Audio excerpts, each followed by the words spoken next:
Sa ilalim ng tirik na araw, inabutan namin naghahanap ng kamote ang 76 na taong gulang na si Lola Victoria Medina. Hindi pa raw kasi siya nanananghalian. Kapansin-pansin ang tila bukol sa kanyang bibig at leeg. Sa dila yan, pinanganak ako meron yan. Kaya hindi ako nakapag-aral eh. Nabubulod ako sa mga subject ko eh. Pero ako pinakamarunong sa eskwela. Ni minsan ay hindi pa raw niya napatingnan sa doktor ang kanyang kondisyon. Di mo mabigat yung karit nyo, Nay? Nay! Mabigat na ito.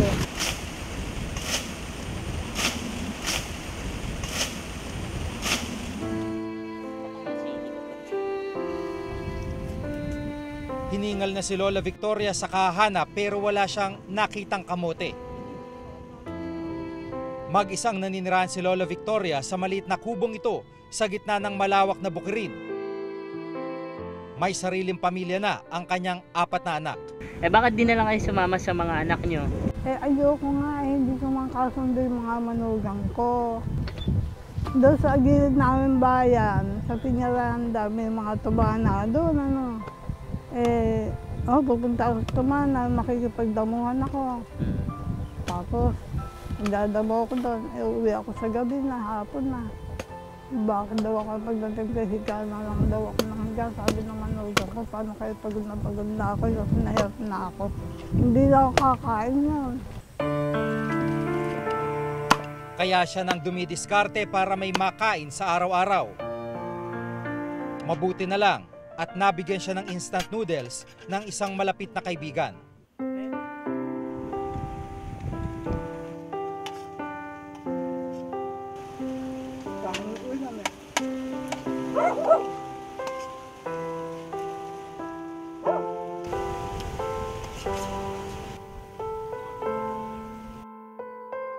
Kuminsan nga lang na umiiyak ako, nag-iisa.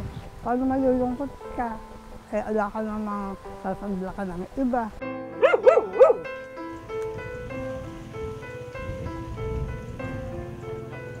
Maging sa mga araw na nagkakasakit siya, sarili lang daw niya ang inaasahan.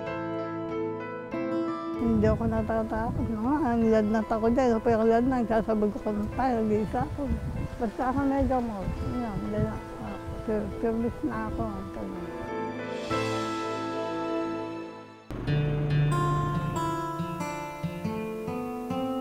Hinanap namin ang mga kaanak ni Lola Victoria upang matanong kung bakit siya tila napabayaan. Kaya marami nga nagkukan sa amin bakit daw pinababayaan namin. Hindi naman. Pinadala naman din namin ng kahit pa paano kung meron madadala. Ganun eh. Ayaw niya dito sa amin eh. Kinukuha naman namin.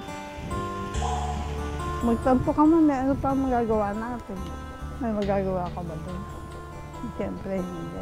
Sana malungkot, talagang gano'n ang buhay. Mag-tiis na lang.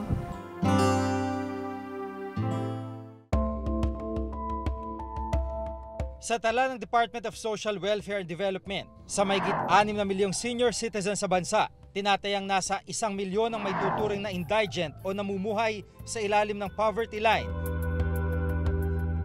Gaya ni na Lola Victoria at Lolo Henry.